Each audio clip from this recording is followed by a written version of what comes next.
जय हिंद दोस्तों। आज हम लोग आरआरबी एनटीपीसी ग्रेजुएट लेवल का जो सीबीटी 1 हुआ था उसके सभी 47 शिफ्टों के इकोनॉमी के पीवाईक्यू करेंगे, जो 149 है टोटल, जिसको हम लोग कठिन से लेके सरल तक में लेके जाएंगे।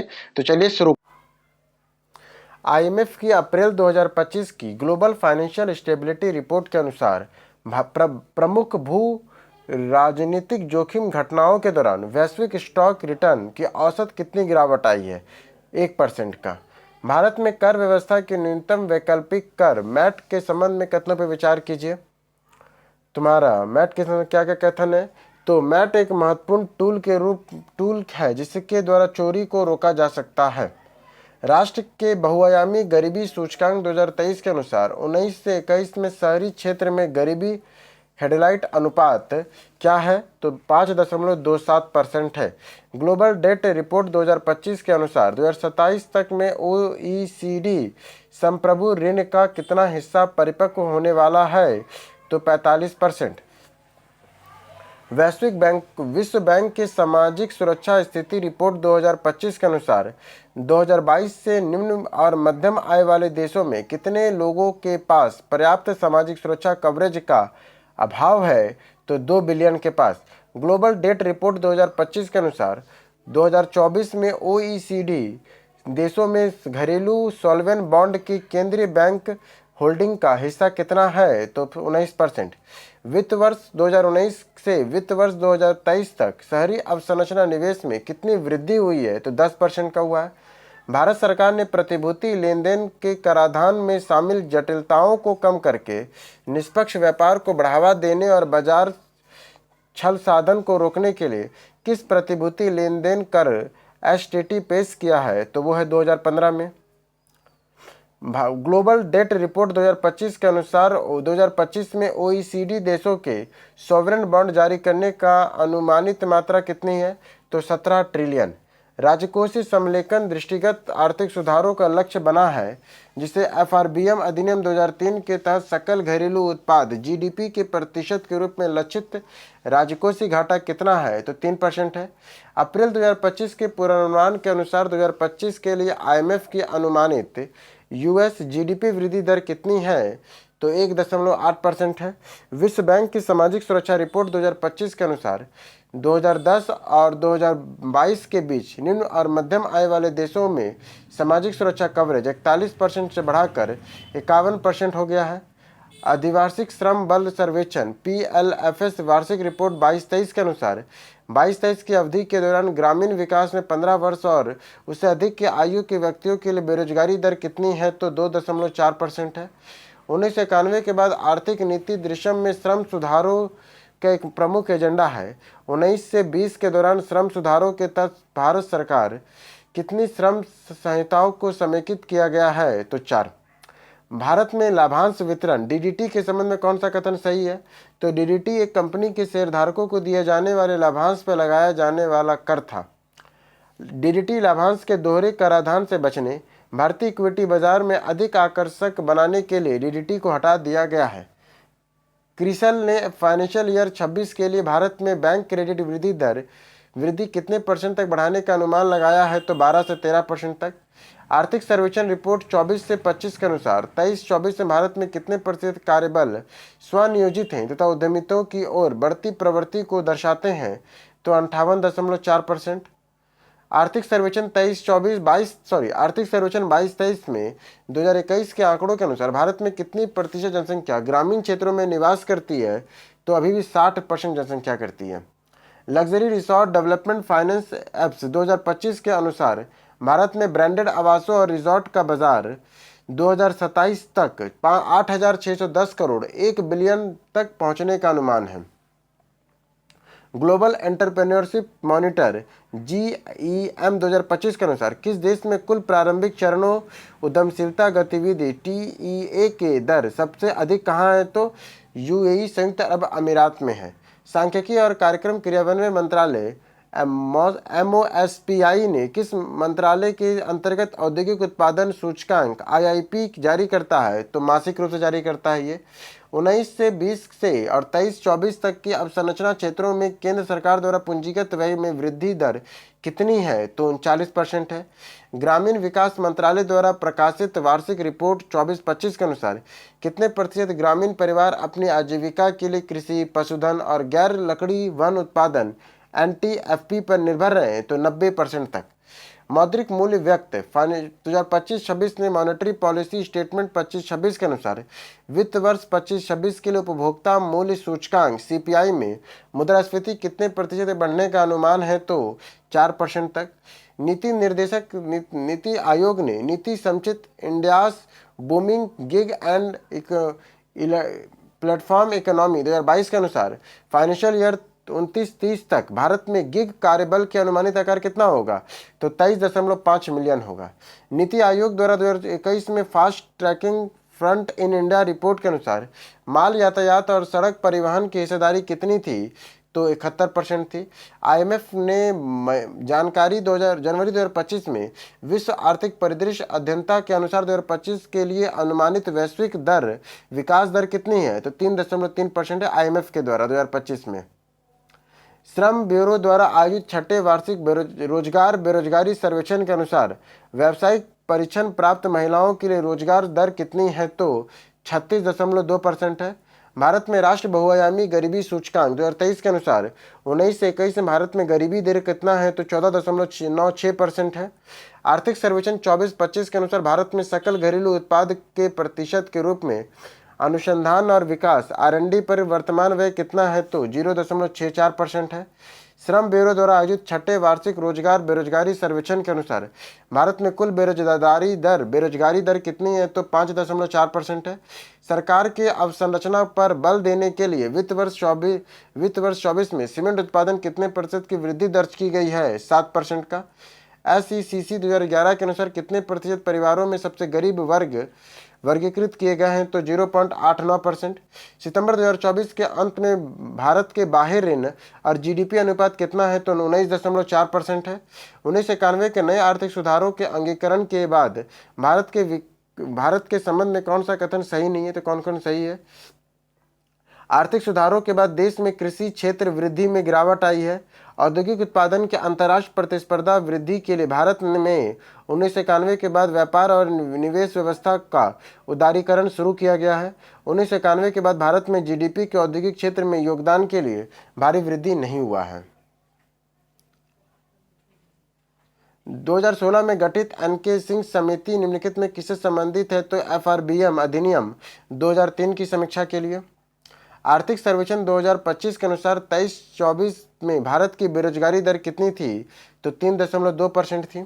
वित्त मंत्रालय के अनुसार वित्त वर्ष 23-24 में भारत में कितनी प्रतिशत आबादी आयकर रिटर्न फाइल की है? तो मात्र 6.68% 23-24 में आयकर रिटर्न दाखिल की है। किस संगठन ने चेतावनी दी है कि व्यापार तनाव के कारण 2025 में वैश्विक आर्थिक वृद्धि दर 2.3% की धीमी हो जाएगी? तो UNCTAD द्वारा।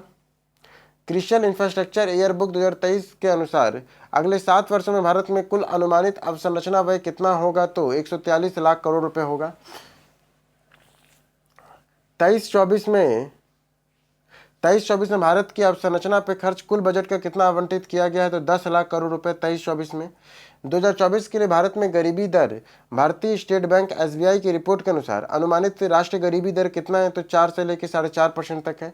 किस वर्ष सरकार ने आत्मनिर्भर भारत के लिए नई सार्वजनिक क्षेत्र उद्यम PSC के नीति को अधिसूचित किया, जो रणनीतिक विनिवेश पर समग्र मार्गदर्शन प्रदान करती है और अर्थव्यवस्था के सभी क्षेत्रों में PSC की सरकार की उपस्थिति को कम करने का इरादा रखती है? तो वो है 2021 में।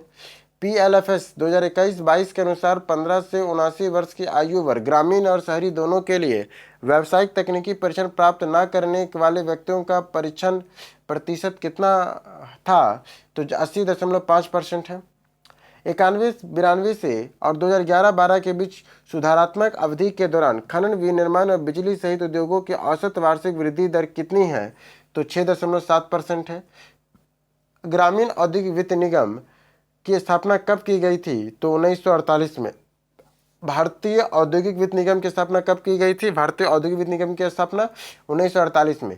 घरेलू उपभोग व्यय सर्वेक्षण 23-24 के अनुसार ग्रामीण भारत की अनुमानित मासिक प्रति व्यक्ति घरेलू उपभोग कितना है? तो 4122 रुपये है। भारतीय रिजर्व बैंक ने केंद्रीय निर्देशक मंडल का कार्यकाल कितना है? तो 4 वर्षों का है। आर्थिक सर्वेक्षण 23-24 के अनुसार 15-16 और 19 से 21 के बीच भारतीयों की बहुआयामी गरीबी से बाहर निकलने का अनुमान कितना है? तो 13.5 करोड़ है। प्रारंभिक घाटा सरकारी बजट के किस वर्ष पेश किया गया था? तो 11-12 में। भारतीय दूरसंचार क्षेत्र में किस वर्ष की दूरसंचार नीति के तहत उदारीकृत बनाया गया है? तो 1994 में। आवधिक श्रम बल सर्वेक्षण FLS रिपोर्ट के अनुसार 21 से 22 महिलाओं के लिए श्रम बल भागीदारी दर कितनी है? तो 32.8% है। आर्थिक सर्वेक्षण 23-24 के अनुसार 2030 तक भारत में कितनी प्रतिशत आबादी नगरीय क्षेत्रों में रहने की संभावना है? तो 40% तक। आर्थिक सर्वेक्षण 23-24 के अनुसार 2030 तक में भारत की कितनी प्रतिशत जनसंख्या नगरीय क्षेत्रों में रहने की संभावना है? तो 40% है। भारतीय प्रतिभूति और विनिमय बोर्ड सेबी द्वारा सोशल स्टॉक एक्सचेंज के जीरो कूपन में जीरो प्रिंसिपल के लिए न्यूनतम निवेश 10,000 से घटाकर 1,000 रुपये कर दिया गया है। निम्नलिखित में से कौन सा बैंकिंग सुविधा भारतीय राष्ट्रीय भुगतान निगम द्वारा संचालित किया जा रहा है? तो आधार सक्षम भुगतान प्रणाली और UPI लाइट। विनिवेश के प्राप्त आय सरकार गैर कर राजस्व को योगदान करती है। भारत में निवेश के प्रबंधन में कौन सी संस्था करती है? DIPAM करती है। विश्व बैंक के 2021 के आंकड़ों के अनुसार 2.15 लाख डॉलर प्रतिदिन पर भारत में गरीबी दर कितना है? तो 12.92% है। IMF के अप्रैल 2025 में ग्लोबल फाइनेंशियल स्टेबिलिटी रिपोर्ट के अनुसार 2025 में IMF की संशोधित वैश्विक विकास पुनर्निर्माण कितना है? तो 2.8% है। मौद्रिक नीति समिति MPC 2025 की तरलता संयोजन सुविधा LAF के तहत नीति रेपो दर के तत्काल प्रभाव से 25 आधार अंक घटकर 6% कर दिया गया है। भारत में जनवरी से दिसंबर 2024 के दौरान आवधिक श्रम बल सर्वेक्षण के अनुसार भारत में बेरोजगारी दर कितनी है? तो 3.2%। जनवरी से दिसंबर 2024 में 3.2% थी बेरोजगारी। 23-24 के वास्तविक GDP वृद्धि दर कितनी थी? जो 2021-22 को छोड़कर पिछले 12 वर्षों में सबसे अधिक थी वो है तुम्हारा 9.2%। कि यदि मजदूरी का भुगतान प्रतिदिन किया जाता है तो नियोक्ताओं को कर्मचारियों की कटौती को सहकारी समिति के पास कब तक जमा करना होगा? तो कटौती के 7 दिन के भीतर। IMF की जनवरी 2025 की रिपोर्ट के अनुसार 2025 की अनुमानित वैश्विक डेडलाइन मुद्रास्फीति दर क्या है? तो 4.2% है। केंद्रीय बजट 25-26 में घोषित सूक्ष्म लघु और मध्यम उद्योग मंत्रालय MSME की परिभाषा के लिए लघु उद्योग बनाने के लिए क्या मानदंड निम्नलिखित में से कौन सा है? तो 100 करोड़ से कम टर्नओवर का है। वित्त मंत्रालय के अनुसार 17-18 से 22-23 की GST के बाद पोस्ट GST अवधि में राज्यों की जारी प्रतिभूति सहित राज्यों के SGST संप्रति 1 से कम कर उछाल प्राप्त किया है। उदारीकरण बैंकिंग क्षेत्र में अधिक स्वायत्तता और प्रतिस्पर्धा संभव हुई है। निम्नलिखित में से कौन सा बैंक 1991 के सुधारों के बाद भारत में गठित होने वाला पहला निजी बैंक है? तो वो है HDFC बैंक है। श्रम ब्यूरो द्वारा आयोजित 6ठे वार्षिक रोजगार बेरोजगारी सर्वेक्षण में भारत में पुरुषों का श्रम बल भागीदारी दर कितनी बताई गई है? तो 76.4%। 17-18 से 23-24 में 15 वर्ष या उससे अधिक की आयु के व्यक्तियों के लिए बेरोजगारी दर का रुझान क्या है? 6% से घटकर 3.2% हो गया है। निम्नलिखित में से किस बैंक ने फॉरवर्ड बुक में अपने नेट शॉर्ट पोजीशन को उल्लेखनीय वृद्धि दर्ज की है, जो दिसंबर 2024 में 67.9 बिलियन से बढ़कर 2025 में 77.5 बिलियन हो गया है? तो भारतीय रिजर्व बैंक RBI का। इनपुट टैक्स क्रेडिट ITC को निर्बंध के सीवनहीन श्रृंखला निम्नलिखित में से किस कर के करों को समारोपण से बचने के लिए का एक तंत्र है? तो GST। आर्थिक सर्वेक्षण 24-25 के अनुसार कौन सा कारक विदेशी पोर्टफोलियो निवेशक को भारतीय इक्विटी में महत्वपूर्ण धनराशि निकालने के लिए प्रेरित कर रहा है? तो आय वृद्धि में मंदी, उच्च मूल्यांकन और बढ़ते भू राजनीतिक तनाव। भारतीय रिजर्व बैंक के केंद्रीय कार्यालय मुंबई में कब स्थानांतरित किया गया? तो 1937 में। नीति आयोग के अनुसार 13-14 से 22-23 के बीच कितने भारतीय बहुआयामी गरीबी से बाहर निकले हैं? तो 24.82 करोड़ तक। अप्रैल 2025 में भारतीय रिजर्व बैंक ने वैश्विक आर्थिक अनिश्चितता को जवाब में अपनी मौद्रिक नीति के रूप में समायोजित किया। आरबीआई द्वारा अपनाया गया नया रुख क्या है?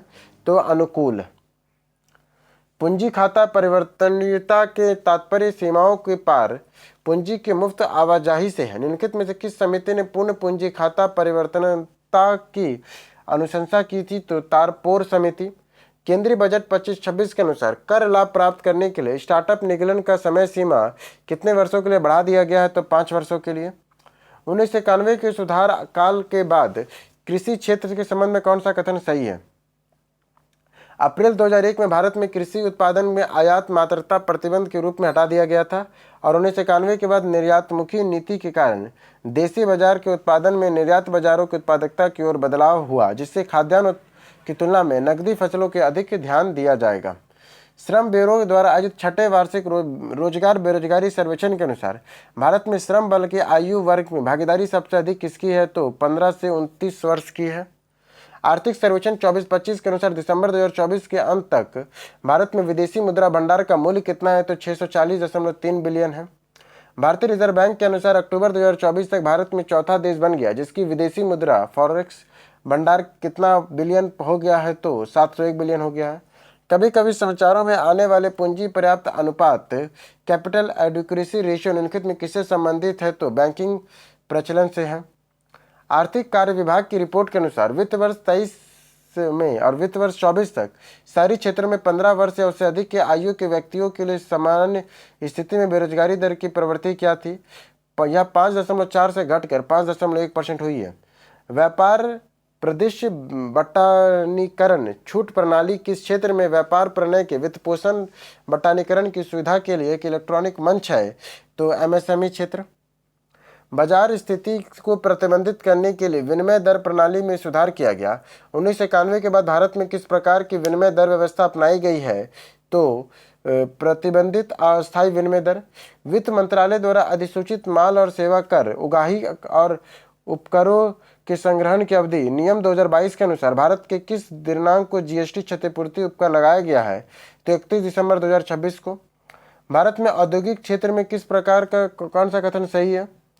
तो राष्ट्रीय विनिर्माण नीति 2011 के अनुसार विनिर्माण क्षेत्र में सृजित प्रत्येक नौकरी संबंधित गतिविधियों में 2 या 3 अतिरिक्त नौकरियों को सृजित करती है।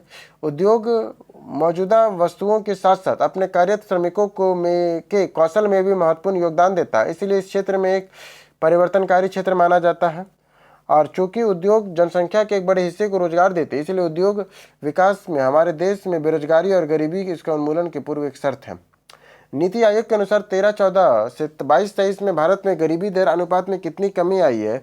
तो 29.17 से घटकर 11.28% हो गई है। 1991 के नई आर्थिक नीति को लागू करने के बाद भारत में औद्योगिक क्षेत्र से संबंधित निम्नलिखित कौन सा कथन सही नहीं है? तो कौन कौन सही है? तो नई उद्योगों के लिए अनिवार्य लाइसेंसिंग समाप्त कर दिया गया था। नए उद्योगों में केवल सरकार के लिए आरक्षित थे, ये अनारक्षित कर दिए गए। सही बात है।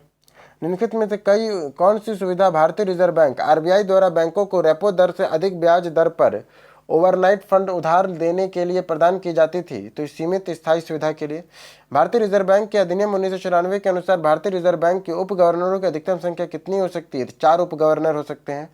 एचडीजी इंडिया इंडेक्स 23-24 के अनुसार 15-16 से और 19-21 के बीच बहुआयामी गरीबी में रहने वाली आबादी में कमी का अनुपातिक प्रतिशत कितना है? तो 24.8 से लेकर 14.96% हो गया है बहुआयामी गरीबी में। निजीकरण 1961 के नए आर्थिक नीति का एक प्रमुख स्तंभ था।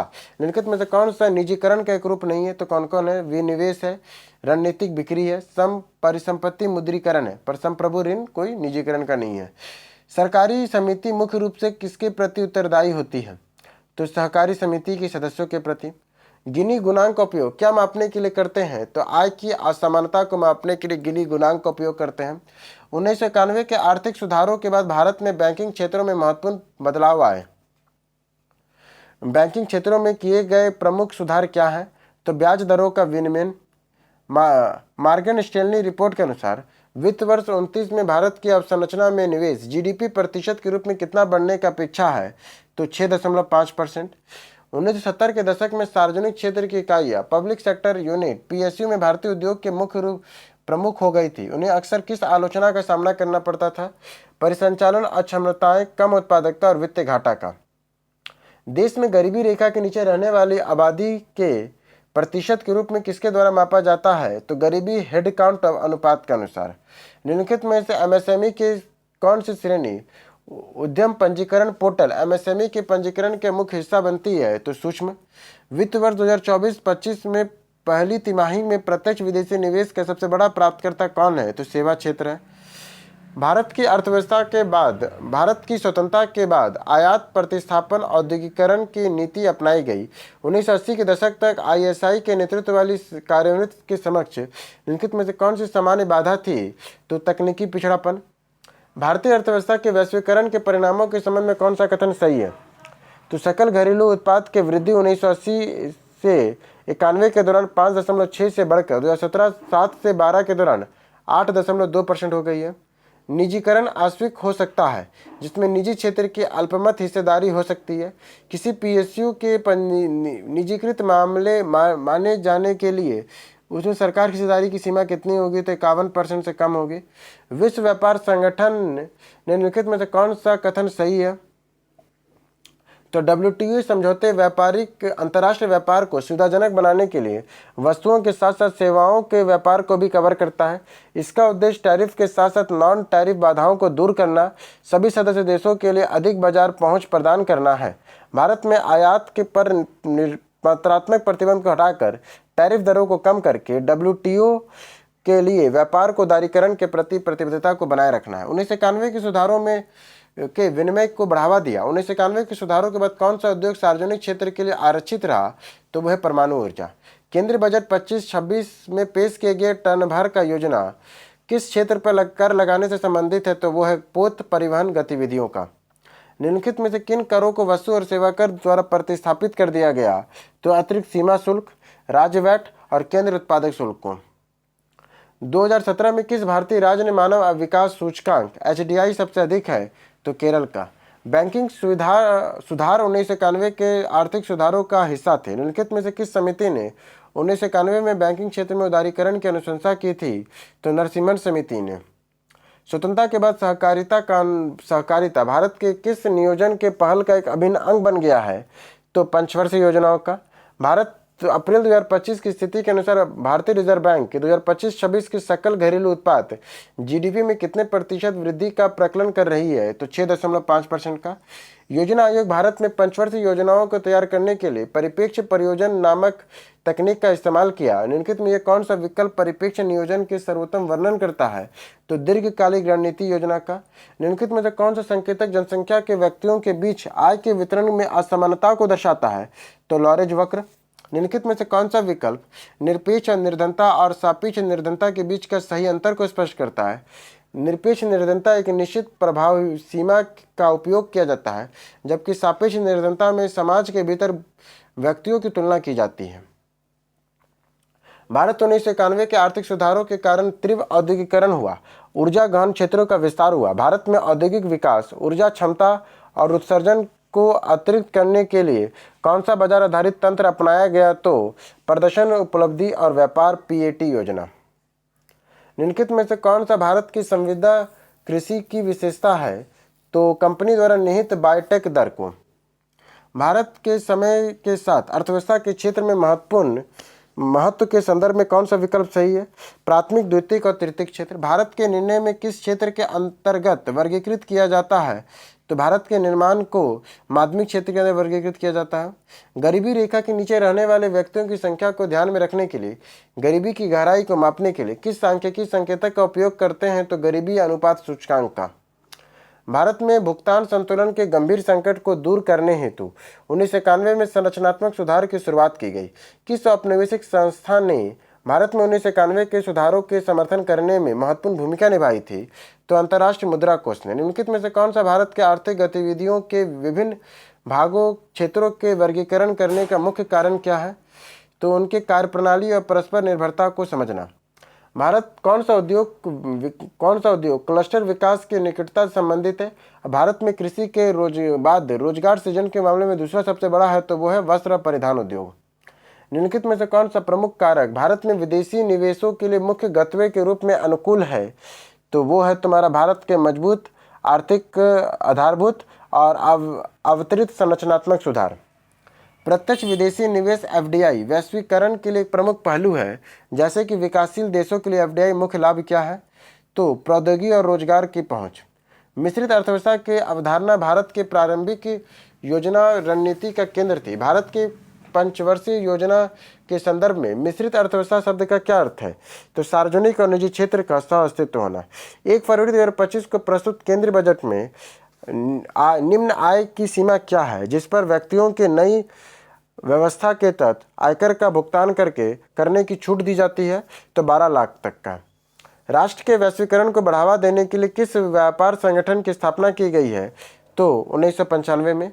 प्रधानमंत्री राजीव गांधी ने भारत के 7वीं पंचवर्षीय योजना 1995 से 90 के शुरुआत में निम्नलिखित में कौन सा 7 वर्षीय पंचवर्षीय योजना का मुख्य फोकस क्षेत्र क्या था? 7वीं पंचवर्षीय मुख्य फोकस क्या था? औद्योगिकरण और प्रौद्योगिकी उद्यान। हरित क्रांति की सफलता संस्थागत सपोर्ट पर आश्रित थी। भारत में अब कृषि अनुसंधान और HYV बीजों के प्रसारण किस संगठन ने महत्वपूर्ण भूमिका निभाई थी? ICAR ने। निम्नलिखित में से जीविका खेती की विशेषता नहीं है, तो जीविका खेती क्या क्या विशेषता है? पारिवारिक श्रम का उपयोग होता है, मैनुअल कृषि पद्धति है, पारंपरिक बीज की किस्में होती है, पर उच्च मशीनों के उपयोग नहीं होता जीविका खेती में। भारत में प्राकृतिक उत्पादों के निर्मित वस्तुओं में परिवर्तन के लिए कौन सा क्षेत्र उत्तरदायी है? तो द्वितीयक क्षेत्र। 1991 के आर्थिक सुधारों के बाद भारत में वैश्विक व्यापार समझौते के सक्रिय रूप से शामिल हुए। इस व्यापार एकीकरण को बढ़ावा देने के लिए 1965 में किस संगठन को शामिल किया गया? तो WTO को। वैश्वीकरण के कारण BPO उद्योगों का उदय हुआ जिसमें बिजनेस प्रोसेस आउटसोर्सिंग। BPO का मुख्य विशेषता क्या है? तो भारत में विदेशी कंपनियों की सेवाएं प्रदान करना।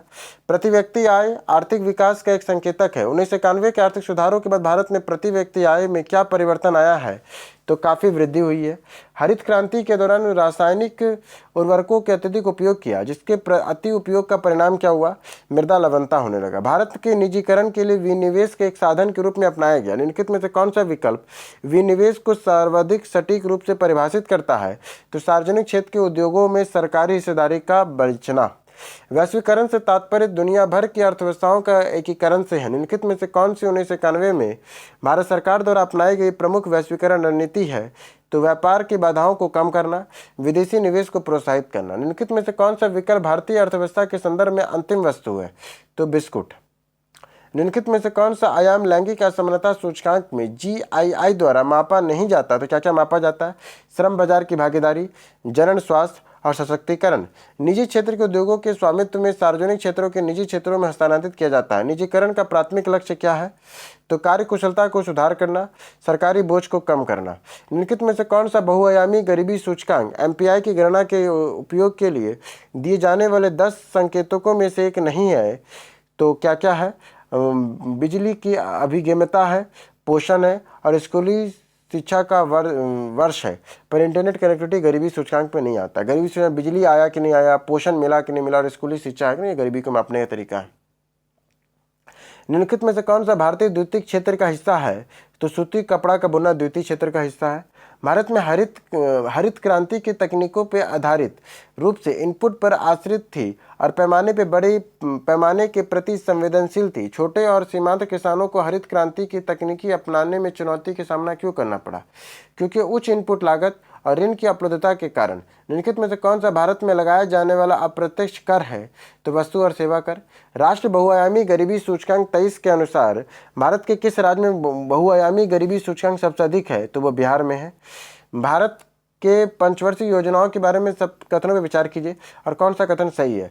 तो प्रथम पंचवर्षीय योजना हैरोल्ड-डोमन मॉडल पर आधारित थी तथा इसमें खाद्य सुरक्षा से संबंधित कृषि विकास पर प्राथमिकता दी गई थी।